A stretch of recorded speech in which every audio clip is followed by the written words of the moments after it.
Hi folks, and welcome to Art Tips with John, the show that brings you not only tips to build your artistic talent, but also tips on how to build your business. I am your host John Morris, and welcome to today's show.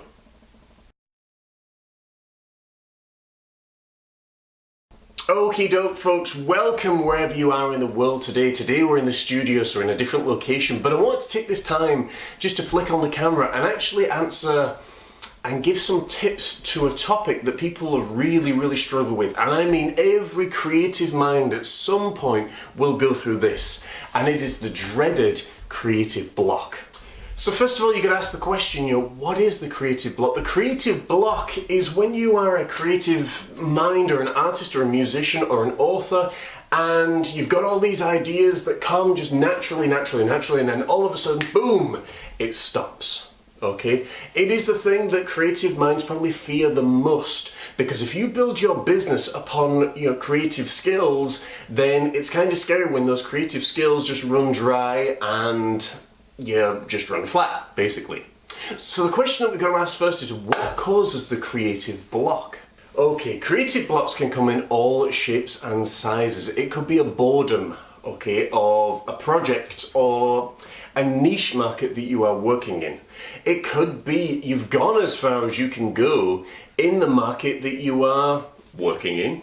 It could also be that you are overtired and that you've stretched your brainwaves as far as they can go. That is a problem that I suffer with a lot. If I get overtired and too much work and try to do too much, eventually I get to the point where I'm like, I can't do this anymore. I'm done. I need time out. I need time away from everybody. I've had enough.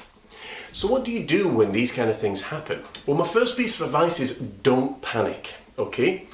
I'm going to tell you a really quick story here. I wrote a song when we came back from Slovenia. I had a chorus that was going through my mind that basically just kept saying, run away, run away my little angel, all these things. And it kept coming and coming and coming and coming. And to the point I was like, there's something here, there's something going on.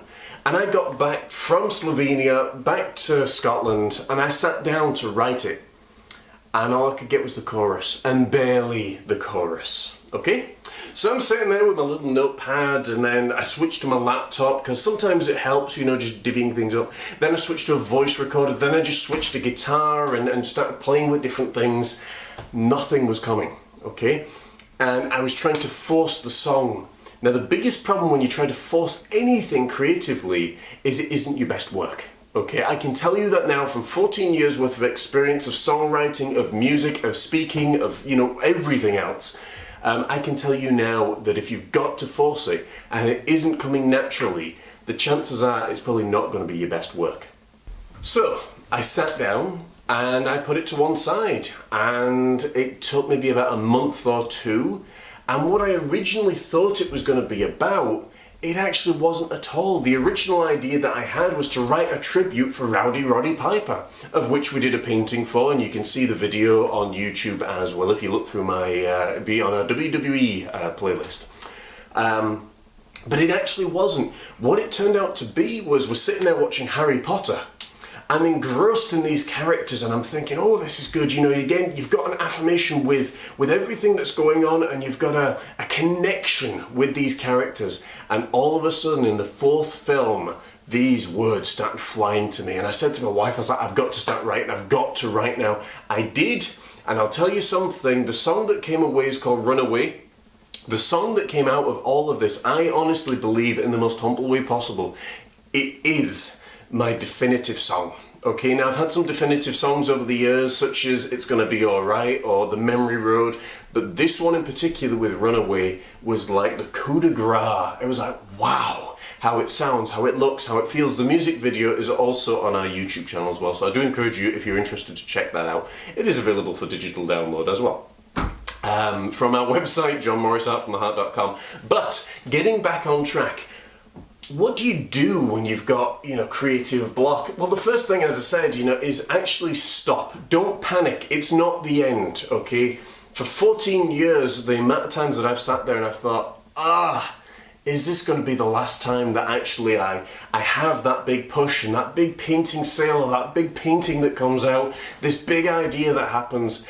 I can tell you now, Gosh, I mean, I've been through so many different painting styles over the years, whether it be seascapes, landscapes, portraits, wrestlers, you know, commissioned work, pets, you name it, and it's always been these things that keep on coming. You find a new thing that you latch onto and it's like a new lease on life. So the first thing is, don't panic. Now, as you can see, the painting behind me has changed. There is a reason for this. This canvas that you see here has gone through so many different conceptions and ideas and thoughts and paintings.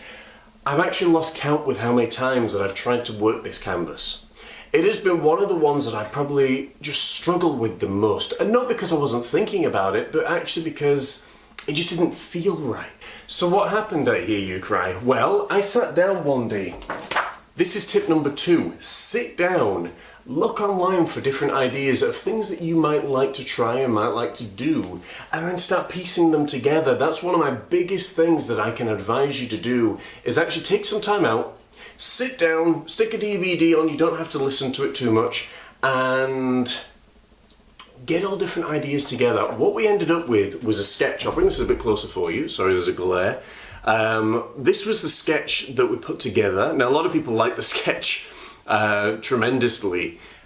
And then what happened was a case of, okay, right, well, I like the castle from this picture, and I like the water from this picture, and I like this from this picture, and the bridge, and the lights, and this, that, and the other. And before you know it, your creative mind starts flowing again. And then you start just diving into things like, oh, this could actually work really well. And what we ended up with, it's not quite finished, but what we ended up with was this castle in the night painting, okay? I will actually stick up as well the different concepts and the different stages that this canvas actually went through before it finally got to this stage. Originally we had a bigger castle here, we had a bridge coming on out and trees down the bottom, then we had a bridge coming across the way, then we had a house over here. There were lots of things that happened, okay, and it's all part of the creative process. So the first thing is, don't panic, okay, it's not the end. The second thing is, give yourself some time to actually just mess about, just, you know, kind of play around with different ideas. My third tip, and I really want you to get this is why the camera zoomed into my face just there, okay?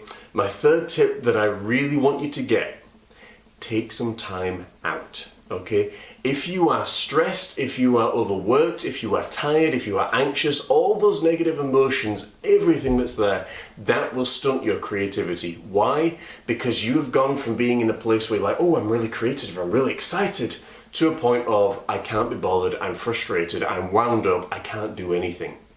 Ideas, folks, and creative minds will tell you this all the time. They don't come because we sit there and we force them. They come because they sort of float around on the breeze and we're like, ooh, I've got an idea, I see something clearly, and let's put it in there. That's why being an artist is so special, and that art form can be an author, a musician, or an artist, or whatever it may be. But that's what's so special, because not everybody who gets those ideas can then do something about it. So those are my 3 top tips for you today. Is number 1, don't panic, okay? It is not the end. Number 2 is give yourself time actually to mess about and just come up with ideas. Look at different pictures that are similar to what you're wanting to do. And my third tip is take some time, take a weekend, okay, just to rest, just to chill out and have some fun. I hope this has really helped you guys. As always, please feel free to like, share and subscribe. It's really helping us build our audience, and we love your support and comments each and every single week. I have been your host, John Morris. I encourage you, by the way, we've got a brand new show out called The Artist, which is something a little bit different. It airs on Fridays. There's one that's out, last Friday was the pilot one, about a Halloween episode. There was tons of amazing content in there. If you want to learn how to paint, if you want to learn how to do something really, really different, if you want to be entertained, if you want to see illusion and you want an art tutorial on a Friday night, this is the place to be, okay? On YouTube, John Morris Art from the Heart. Check out The Artist. It is a show that I am so proud of, alongside with Art Tips with John, of course, and I think you will love it. Guys, have an awesome week. As I said, please feel free to like, share and subscribe. Check us out at johnmorrisartfromtheheart.com, and any questions you've got, of course, please get in touch and I will always be here to help. Have an awesome week, guys. See you next Tuesday. Take care.